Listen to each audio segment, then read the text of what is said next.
Hello everyone, আসসালামু আলাইকুম। আপনারা সবাই কেমন আছেন? রেসিপি হলো মশলা ঢ্যাঁড়স ভাজা। একটা বলে আমি ঢ্যাঁড়সগুলো নামিয়ে নিলাম।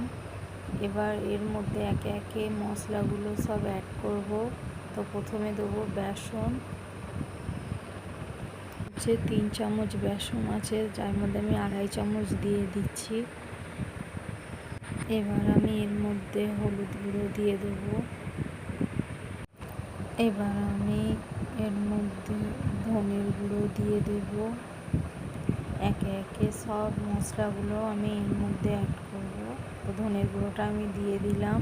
বন্ধুরা আমি এতে ম্যাগি মশলা অ্যাড করছি, খুব সুন্দর ফ্লেভার।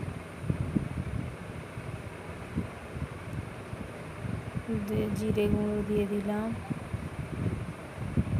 লঙ্কার গুঁড়ো দিয়ে দেবো। এবার একটু লেবুর রস দেবো, বেশ টক টক হবে, হালকা ভালো লাগবে।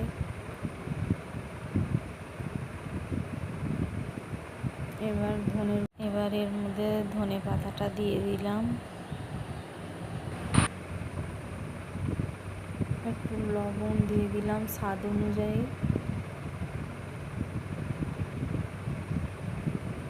ভালো করে মাখিয়ে নেব।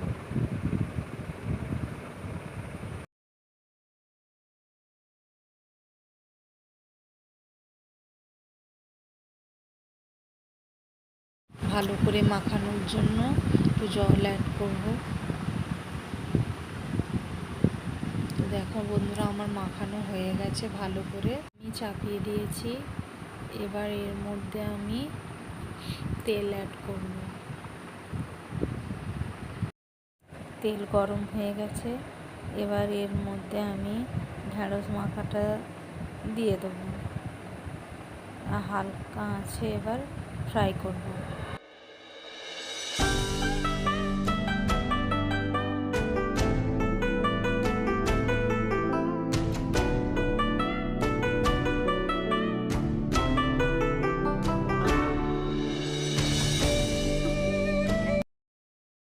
তো বন্ধুরা, নতুন কড়া বলে একটু আটকে যাচ্ছে। তাও তেল গরম করেছিলাম, তাতেও হচ্ছে না। কড়াটাও গরম করেছিলাম, তাও যেন নিচেই লেগে যাচ্ছে।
ঢ্যাঁড়সটা আমার অর্ধেক ভাজা হয়ে গেছে, আর একটু হবে।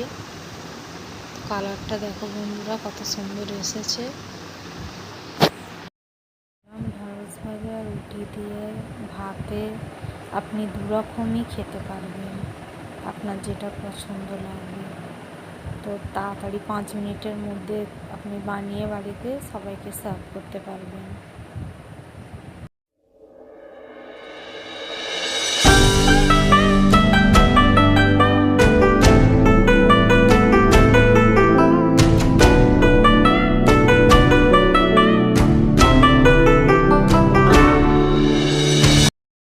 আমার রেসিপিটা হয়ে গেছে। এবার আমি এটাকে তুলে নেবো একটা বোলের মধ্যে।